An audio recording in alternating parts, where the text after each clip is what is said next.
கேதார்நாத், பத்ரிநாத் மற்றும் 60க்கும் மேற்பட்ட ஆலயங்களை தரிசிக்கும் சார்தாம் யாத்திரை. கரூர் அருகே 9 வயது சிறுவன் மியூசிக் கீபோர்டில் 8 கிரேட் முடித்து புதிய உலக சாதனை நிகழ்த்தியுள்ளார். புகழூரைச் சேர்ந்த மணிகண்டன் மகன் ஐஸ்வரியன் 5ஆம் வகுப்பு படித்து வருகிறார்.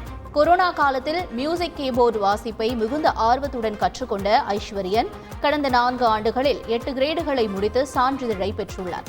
இதன் மூலம் மிக குறைந்த வயதில் இந்த 8 கிரேடுகளை முடித்து மாணவன் சாதனை படைத்துள்ளார்.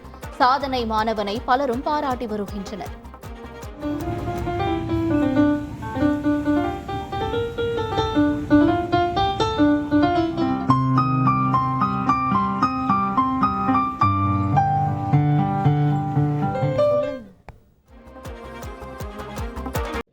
கேதார்நாத், பத்ரிநாத் மற்றும் 60க்கும் மேற்பட்ட ஆலயங்களை தரிசிக்கும் சார்தாம் யாத்திரை.